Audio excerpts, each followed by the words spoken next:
Estoy seguro de que ya has escuchado la antigua broma del pastor que dijo, este trabajo sería grandioso si no fuera por la gente. De esta misma forma es en muchas áreas de la vida. La vida sería grandiosa si no fuera por las personas con las que tenemos que tratar. Pero el hecho es que no nos podemos alejar de las personas. La vida se hace teniendo a otros en todo nuestro derredor. Y así fue con los profetas del Antiguo Testamento. Ellos también trataron con personas. Por esta razón, hemos titulado esta lección El pueblo del pacto. Examinaremos tres conceptos. Primero, la humanidad y el pacto. Cómo vieron los profetas del Antiguo Testamento una relación de pacto entre Dios y todas las personas. Segundo, Israel y el pacto. ¿Qué papel especial tenía el pueblo de Israel por medio de la relación del pacto? Y después, finalmente, la salvación y la comunidad del pacto.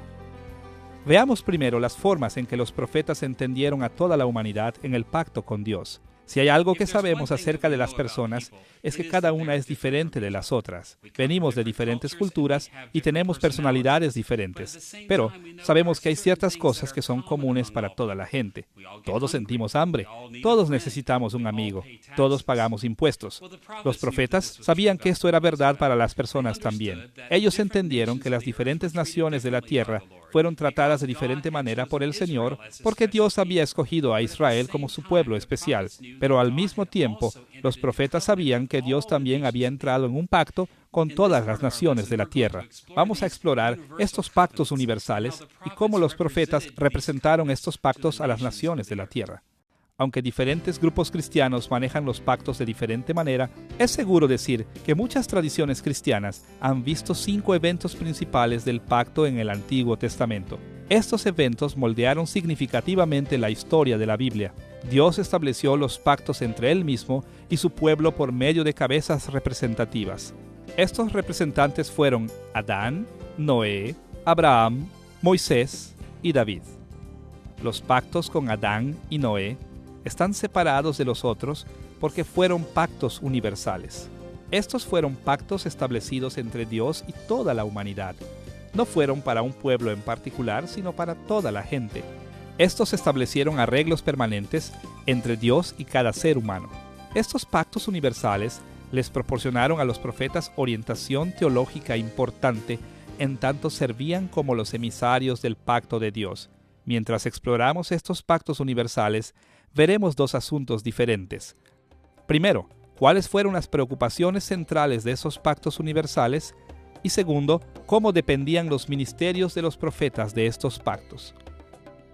Veamos primero las preocupaciones centrales de los pactos con Adán y Noé. El primer pacto en la Biblia es el pacto que Dios ha establecido con Adán. Ahora, este pacto es conocido tradicionalmente como el pacto de obras. En nuestros días, un buen número de teólogos piensan que no deberíamos llamar a este un pacto. El término pacto no es usado en Génesis 1 al 3, y también hubieron muchas obras más involucradas en este pacto hecho con Adán. Quizá es mejor simplemente hablar de esto como un arreglo que Dios hizo entre Él mismo y Adán. Pero en los días de Adán, Dios estableció ciertos pilares que permanecen a lo largo de toda la historia de la Biblia. Por lo menos 3 pilares se establecieron en los días de Adán que duraron a lo largo de toda la historia de la Biblia. Estos pilares eran responsabilidad humana, corrupción humana y redención humana. Primero, Dios ordenó la responsabilidad humana en los días de Adán. Dios creó la raza humana como su imagen en este mundo. Y cuando Dios habló primero de los seres humanos en Génesis capítulo 1, versículo 26, Él dijo estas palabras: «Hagamos al hombre a nuestra imagen y señoree». Todos los seres humanos son imagen de Dios y por lo tanto son responsables de representar su reino en este mundo. Los seres humanos tienen que vivir de manera que honren a Dios en cada parte de la tierra. En base a las Escrituras, los profetas entendieron que todas las personas de cada nación recibieron esta sagrada responsabilidad en los días de Adán. Más aún, el arreglo con Adán también estableció que todos los seres humanos han sufrido corrupción. Como lo ilustra toda la historia de la Biblia tan claramente, los eventos de Génesis capítulo 3 no fueron aislados de las vidas de Adán y Eva. Como el libro de Romanos en el capítulo 5 enseña, por el pecado de Adán toda la raza humana se ha vuelto pecadora y está ante el juicio de Dios. Los profetas no tenían que buscar muy lejos para ver que las naciones del mundo se habían apartado de su Creador y se habían apartado de sus responsabilidades como imagen de Dios. Lo que es más, el arreglo con Adán estableció una esperanza de redención para la humanidad.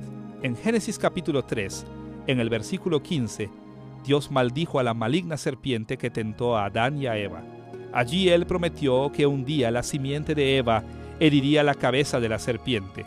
Los profetas del Antiguo Testamento entendieron que la victoria eventual sobre el mal y la muerte vendría a cada nación de la tierra. Estos pilares básicos de la responsabilidad humana, corrupción y redención, establecieron las estructuras de interacción divina y humana a lo largo de toda la historia. Se extendieron a toda la raza humana. Vamos a dirigirnos ahora a los asuntos principales del segundo pacto universal hecho entre Dios y Noé. Dicho simplemente, Dios llevó las estructuras del arreglo con Adán más allá, pero agregó el aspecto de la estabilidad para el universo físico. Después del diluvio, Dios puso su arco iris en las nubes para demostrar que Él no castigaría inmediatamente a los seres humanos cada vez que pecaran. En su lugar, Dios prometió un orden nuevo, en el que Él sería paciente con nuestros pecados. Como lo declaró Dios en Génesis capítulo 8, versículo 22. Mientras la tierra permanezca, no cesarán la sementera y la siega, el frío y el calor, el verano y el invierno, y el día y la noche. ¿Por qué hizo Dios esta promesa de estabilidad natural? ¿Cuál era su interés central? Hay por lo menos dos razones principales para la estabilidad del universo dado en los días de Noé. En primer lugar, Dios estaba demostrando su paciencia con la raza humana. Este propósito se aclara en Génesis 8, versículo 21. Y dijo Jehová en su corazón: no volveré más a maldecir la tierra por causa del hombre, porque el intento del corazón del hombre es malo desde su juventud, ni volveré más a destruir todo ser viviente como he hecho. Este versículo nos dice que Dios reconoció la depravación total de los seres humanos y determinó ser paciente hacia nosotros al no destruir el mundo cada vez que pecáramos. Un segundo propósito para la estabilidad de la naturaleza en el pacto de Noé también es evidente. Dios nos ha dado un mundo ordenado para que podamos cumplir nuestro destino humano de servir como su imagen. Génesis capítulo 9, en el versículo 1, nos dice que, después del diluvio, Dios habló a Noé, el padre de todas las personas, y le dijo estas palabras: fructificad y multiplicaos y llenad la tierra. En vuestra mano son entregadas. Basándonos en las palabras que habló primero a Adán en Génesis capítulo 1, Dios afirmó una vez más la responsabilidad de todas las naciones de servir como su imagen. Así que vemos que Dios prometió ser paciente y de proveer un mundo estable para la raza humana de tal manera que todas las naciones de la tierra le sirvieran como su imagen. Los asuntos principales de los primeros pactos de la Biblia son muy similares. Con Adán, Dios ha establecido los pilares de la responsabilidad, corrupción y redención. Con Noé, Él continuó con estos principios juntamente con la paciencia divina y la reafirmación de nuestro destino humano como imágenes de Dios. Ahora tenemos que hacernos una segunda pregunta. ¿Cómo dependía el ministerio de los profetas del Antiguo Testamento de estos pactos universales? Tenemos que admitir que los profetas del Antiguo Testamento no mencionan explícitamente a Adán y a Eva con frecuencia. En su mayoría, la perspectiva teológica que se derivó de los pactos con Adán y Noé está implícitamente detrás de lo que dijeron los profetas del Antiguo Testamento. Quizá la manera más importante en la que los profetas dependieron de estos pactos aparece en la atención que le dieron a las naciones gentiles. Como los emisarios del pacto de Dios, los profetas del Antiguo Testamento enfocaron la mayoría de su atención en la nación de Israel, pero también fueron emisarios a las naciones del mundo, como Dios le dijo a Jeremías, en Jeremías capítulo 1, versículo 5, «Te di por profeta a las naciones». Frecuentemente los profetas se dirigieron a las naciones extranjeras porque fueron emisarios de los pactos universales de Adán y Noé. El asunto profético para las naciones fue en dos direcciones. Primero, los profetas generalmente apuntaban que los pecados de las naciones amenazaban con que el juicio de Dios vendría contra ellos. Por ejemplo, el libro entero de Abdías se dedica a exponer los pecados de Edom y anunciar el juicio divino. Jonás reporta que el profeta ministró a la ciudad de Nínive. Nahum declaró el juicio de Dios en contra de Asiria. Grandes porciones de otros libros se enfocan en la ira de Yahweh en contra de las naciones que no fueran Israel. Muchos pasajes hacen claro que los profetas creyeron que todas las personas eran pecadoras y por lo tanto estaban sujetos al juicio de Dios. Aunque el tema del juicio era prominente al dirigirse los profetas a las naciones, debemos recordar también un segundo tema, el tema de la redención para las naciones. Los profetas frecuentemente hablaron de un tiempo futuro de grandes bendiciones para las naciones de la tierra. Desde ese punto de vista, el futuro mantenía una esperanza de redención para cada tribu y lengua. El plan de Dios no era que únicamente una nación fuera salvada del dominio del pecado y de la muerte. En su lugar, en cumplimiento del diseño original de Dios para la raza humana, Él siempre pretendió redimir personas de cada nación. Por esta razón, los profetas no solamente miraban hacia adelante hasta el día de gran bendición, cuando Israel sería redimido del exilio, sino que muchas personas de las naciones gentiles también participarían en esta gran redención. En Isaías capítulo 25, versículos 6 al 8, el profeta anunció que un día en el futuro, y Jehová de los ejércitos hará en este monte a todos los pueblos banquete de manjares suculentos, y destruirá en este monte la cubierta con que están cubiertos todos los pueblos, y el velo que envuelve a todas las naciones. En Jeremías capítulo 3, versículo 17, aparece un tema similar. Y todas las naciones vendrán a ella en el nombre de Jehová en Jerusalén, ni andarán más tras la dureza de su malvado corazón. Muchos profetas anunciaron que el día vendría cuando aún los gentiles se arrepentirían de su rebelión contra Dios. Ellos vendrían a Israel y encontrarán salvación del juicio divino. Como cristianos sabemos que esta promesa se cumple en la extensión del Evangelio de Cristo por todo el mundo. Él estaba cumpliendo las esperanzas positivas que tenían los profetas del Antiguo Testamento para todas las naciones de la tierra. Así vemos que en los días de Adán y Noé, Dios entró en unos pactos universales que se extendieron a toda la gente. Los profetas del Antiguo Testamento llamaron la atención a las severas violaciones de las naciones en contra de Dios, pero también anunciaron que un día Dios redimiría personas de cada tribu y nación de la tierra. Ya hemos visto que Dios hizo pactos con todas las personas en Adán y Noé, pero ahora vamos a dirigir nuestra atención a Israel como el pueblo especial del pacto de Dios. ¿Qué pactos hizo Dios con la nación de Israel? Frecuentemente mi familia celebra fiestas para los estudiantes del seminario, pero algunas veces la lista es tan larga que no llamamos a cada uno de ellos, sino que seleccionamos algunos estudiantes claves y ellos llaman a los otros. Pues en muchos aspectos, esto es lo que Dios hizo con Israel. Ellos fueron su pueblo clave, y Él llamó a Israel para sí mismo con pactos especiales, de tal manera que Israel pudiera ministrar o llamar a toda la gente hacia Dios. Recordemos que Dios hizo 3 pactos principales con Israel. Él hizo pactos con Abraham, Moisés y David. Cada uno de estos pactos prepararon a Israel en maneras especiales, no solamente para su propia salvación, sino para la salvación de todas las familias de la tierra. Veamos primero el pacto con Abraham. El pacto de Dios con Abraham fue especial porque fue el primero en identificar a Israel como una familia escogida para llevar la redención por gracia de Dios a todo el mundo. ¿Cómo van a hacer esto? Viviendo en pacto redentivo con Yahweh. Debemos ver primero los intereses centrales de este pacto con Abraham y después estaremos listos para explorar las maneras en que los profetas del Antiguo Testamento dependieron de este pacto con Abraham.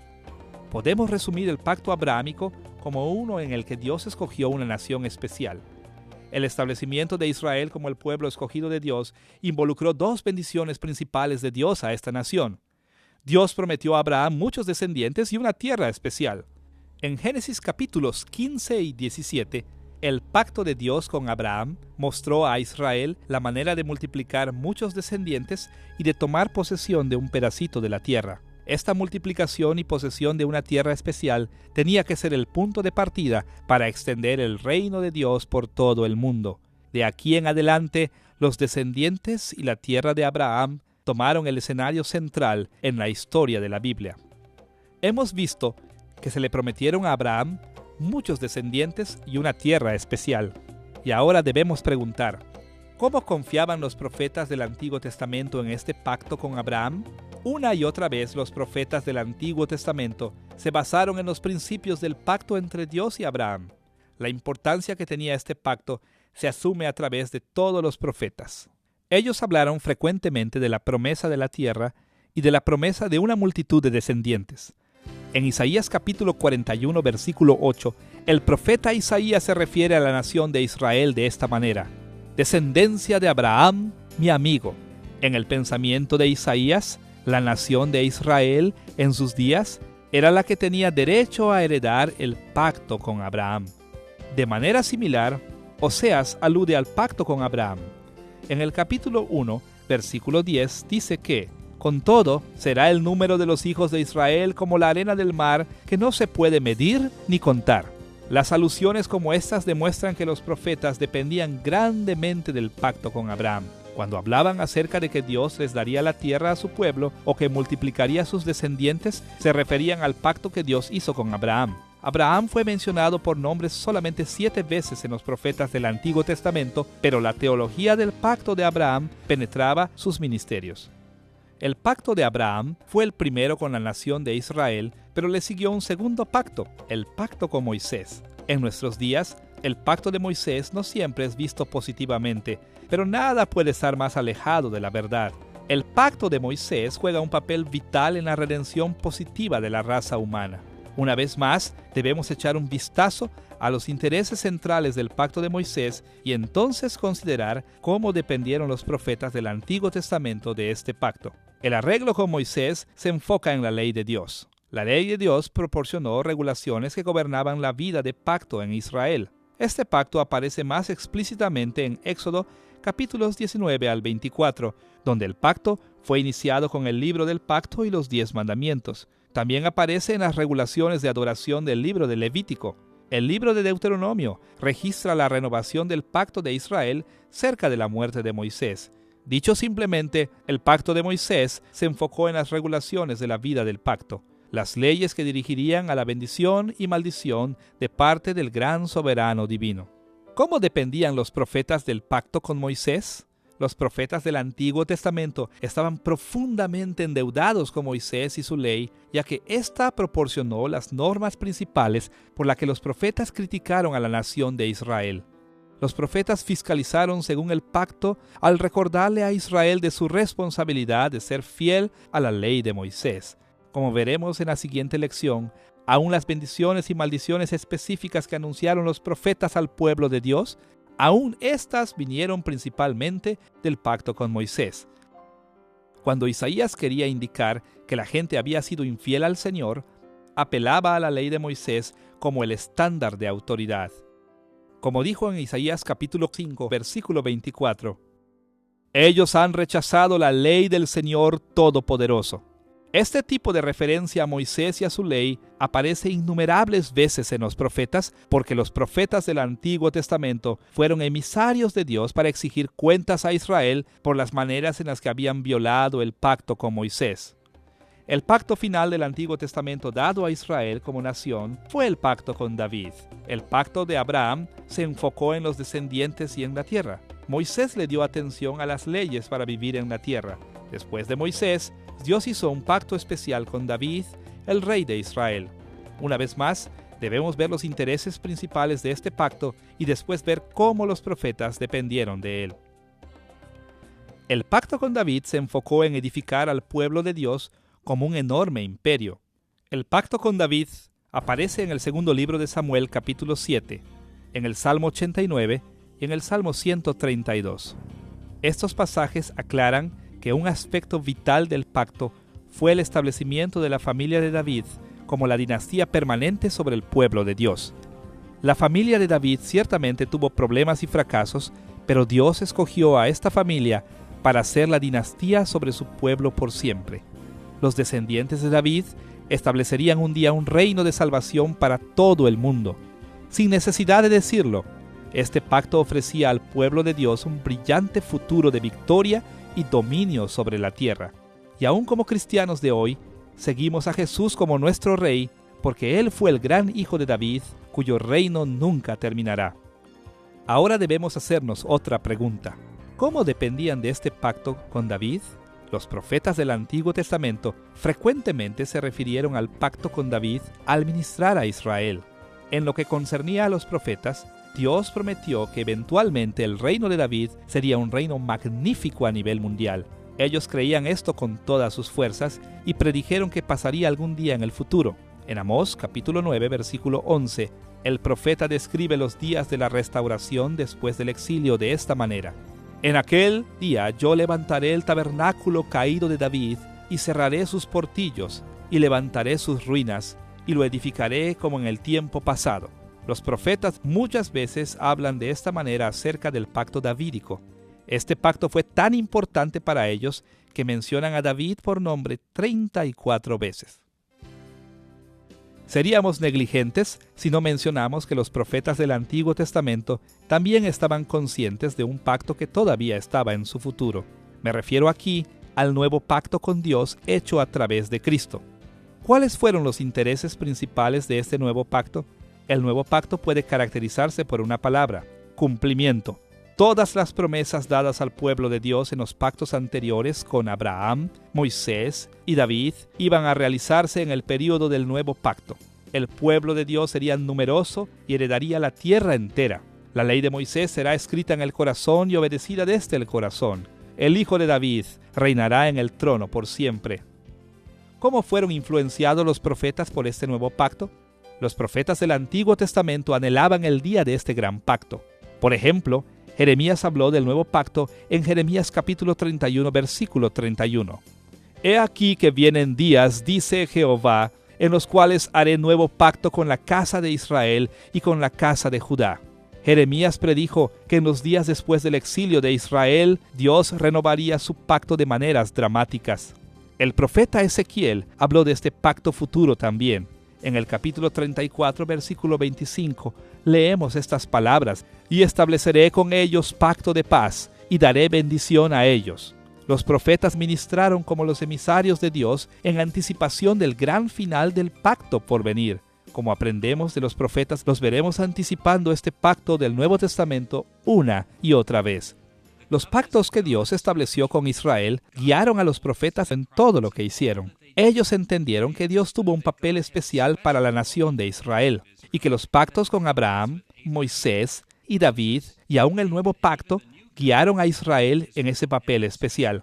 Así que cuando los profetas ministran al pueblo de Dios, ellos ministran dentro de los límites de estos pactos especiales que Dios hizo con su pueblo. Hasta aquí, en esta lección acerca del pueblo del pacto, hemos visto que los profetas servían como emisarios de los pactos de Dios con la humanidad en general y con Israel. Toda la gente de la tierra estaba sujeta a los pactos universales con Adán y Noé, pero los israelitas y los gentiles que se convirtieron a su fe estaban en pactos muy especiales con Dios. Ellos eran separados del resto de la humanidad. Hasta este punto, necesitamos ver otro aspecto del pueblo del pacto. ¿Cómo entendieron los profetas la salvación en la comunidad del pacto? Frecuentemente a los cristianos modernos se les hace difícil entender la salvación en el pacto porque hacemos distinciones que los profetas no seguían. Bajo la influencia del reavivamiento, muchas veces dividimos la raza humana en dos grupos ordenados: aquellos que son salvos y aquellos que no son salvos, o los regenerados y los no regenerados. Ahora, no malentendamos. Esa distinción es muy importante porque las personas son una de dos: salvas o no salvas. Pero al mismo tiempo, estas no son las categorías en que los profetas del Antiguo Testamento pensaban. Una de las mejores maneras de comprender cómo entendían la salvación los profetas es hacer distinciones entre tres diferentes tipos de personas en el mundo. Primero, aquellos fuera de la comunidad del pacto de Israel. Segundo, aquellos que estaban en la comunidad visible del pacto de Israel. Y tercero, aquellos que estaban dentro de la comunidad invisible del pacto. Consideremos primero la categoría de aquellos que están fuera del pacto. En realidad, esta es la categoría de personas más obvia que siguieron los profetas. Estas son personas fuera del pacto que Dios hizo con Israel. Cuando Dios escogió a la nación de Israel y le dio sus pactos especiales en Moisés, Abraham y David, esta elección de Israel significó que las otras naciones de la tierra no estaban dentro del pueblo elegido.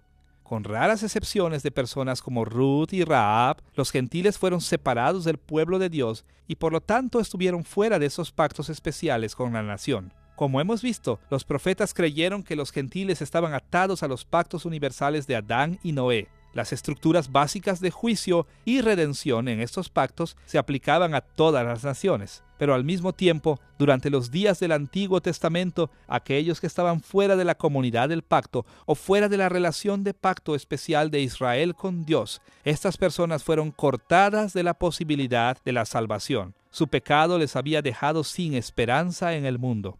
Pablo habló de esta manera en el libro de Efesios. En Efesios capítulo 2, versículo 11 y versículo 12, él dice estas palabras: Por tanto, acordaos de que en otro tiempo vosotros, los gentiles en cuanto a la carne, en aquel tiempo estabais sin Cristo, alejados de la ciudadanía de Israel y ajenos a los pactos de la promesa, sin esperanza y sin Dios en el mundo. Esta era la condición de las naciones gentiles durante los días del Antiguo Testamento. Ellos estaban fuera del pacto y, con raras excepciones, muy distantes de la posibilidad de la salvación que venía por medio de los pactos con Israel. La mayoría de los cristianos tienen un poco de dificultad para entender la categoría de los gentiles como fuera del pacto. Pero yo he encontrado que las dificultades comienzan a surgir cuando nos movemos hacia la segunda categoría de las personas en la perspectiva profética, las personas dentro de la comunidad visible del pacto de Israel. Cuando hablamos de la comunidad visible del pacto, tenemos en mente a todos aquellos en los días del Antiguo Testamento que fueron parte de la nación de Israel. Esta categoría incluía tanto a los verdaderos creyentes como a aquellos que no eran verdaderos creyentes. Aunque los protestantes antiguos usaron diferentes términos que los profetas usaron, los teólogos protestantes han descrito a la iglesia de maneras que hacen paralelo a la manera de pensar del profeta acerca de la comunidad del pacto de Israel. Me refiero aquí a la designación tradicional de la iglesia visible. Desafortunadamente, esta terminología no se usa mucho hoy día, así que necesitamos ver lo que querían decir con este término de la iglesia visible los protestantes antiguos. La Confesión de Fe de Westminster describe la iglesia visible de esta manera en el capítulo 25 en el párrafo 1.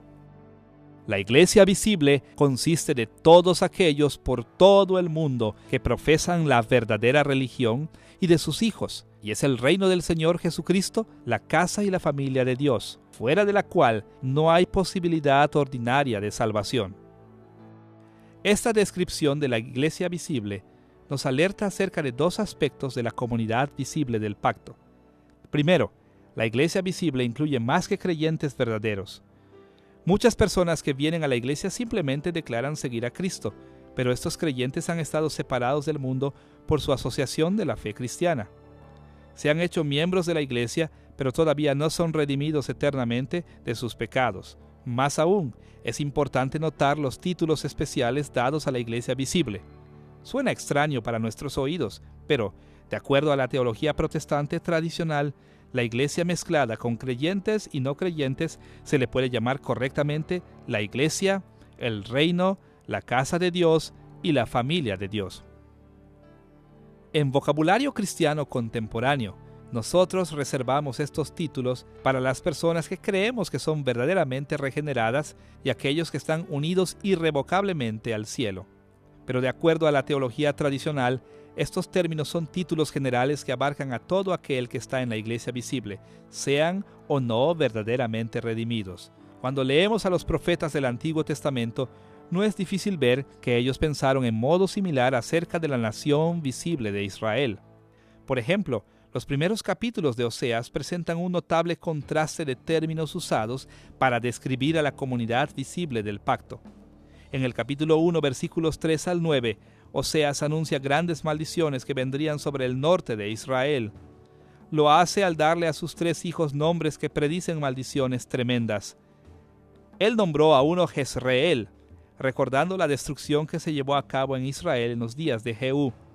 Este niño simbolizó que Dios estaba amenazando destruir a Israel. Oseas nombró a su segundo hijo una niña, Lo-Ruhamá. Su nombre significa no amada por Dios. Y en este contexto el amor es un término que describe una positiva relación de bendición del pacto entre Dios y su pueblo. Esta niña simbolizaba que la bendición del pacto de Dios pronto sería quitada de la nación. El tercer hijo de Oseas fue llamado Lo-Amí, o no es mi pueblo. Esto simbolizaba la amenaza de que Dios desconocería a su pueblo al retirar las bendiciones de su pacto a la nación de Israel. Sin embargo, Oseas también le dio esperanza a aquellos que estaban por caer bajo el juicio de Dios, el exilio. El profeta aseguró a la nación de Israel que la restauración de la tierra se llevaría a cabo algún día. Para comunicar esta esperanza, Oseas recordó los nombres terribles que le dio a sus hijos una vez más. En el capítulo 1, versículo 10, él dice que Jezreel tomará su lugar una vez más, pero esta vez no quiere decir que Dios peleará en contra de su pueblo, sino que Dios peleará en contra de los enemigos de Israel. Más aún, cuando Dios regrese a los israelitas a sus tierras después del exilio, Él los llamará ahora Ruhamá, amado de Dios, de acuerdo al capítulo 2, versículo 1. En aquel día, aquellos a los que se les llama no es mi pueblo, se convierten en a mí, mi pueblo. Es importante ver que Oseas habla de la comunidad visible del pacto en términos contrastantes. El resto de las escrituras aclara que Oseas no está hablando de las personas como si tuviera la salvación, después la perdieran y la obtuvieran de nuevo. Más bien, este es un lenguaje de pacto. Con estos títulos especiales, Oseas está anunciando que Dios retirará sus bendiciones del pacto, pero después algún día renovará su pacto e Israel recibirá las bendiciones de Dios otra vez. Hay muchos términos que normalmente reservamos en nuestro vocabulario para los verdaderos creyentes que los profetas aplican a la comunidad del pacto visible de Israel. Cuando usamos el término elegido o escogido, generalmente nos referimos a los elegidos para salvación. Pero los profetas con frecuencia no querían decir esto. Más bien usaban el término elegido o escogido para describir a las personas que estaban en la comunidad visible del pacto, ya sea que fueran verdaderos creyentes o no. Por esta razón, en Isaías capítulo 14, en el versículo 1, leemos estas palabras: porque Jehová tendrá piedad de Jacob, y todavía escogerá a Israel. Note que Isaías dice que Israel será escogido una vez más. Tan fuerte como suena a nuestros oídos en el vocabulario de los profetas, las personas pueden ser escogidas por Dios, rechazadas y escogidas de nuevo. Esto es porque la elección de Dios en el vocabulario profético no es elección para salvación, sino elección para la bendición del pacto. Los elegidos son aquellos que están en la comunidad visible del pacto, y esa comunidad incluye tanto a creyentes como a no creyentes. Aún en el Nuevo Testamento, algunas veces el término elegido se usa de esta manera.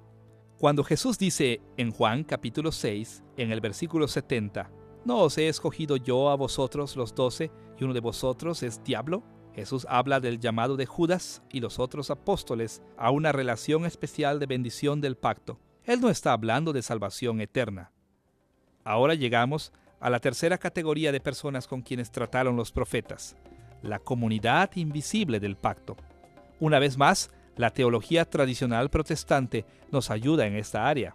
Dentro de la iglesia visible hay un grupo selecto conocido como la iglesia invisible. En el lenguaje de la Confesión de Fe de Westminster, en el capítulo 25, en el párrafo 1, la iglesia invisible consiste de todo el número de los elegidos que han sido, son o serán conformados en uno, bajo Cristo, la cabeza, y de eso es la esposa, el cuerpo, la totalidad de Él que los llena todo en todo. En esta declaración de la confesión se describe a la iglesia invisible desde la perspectiva de Dios.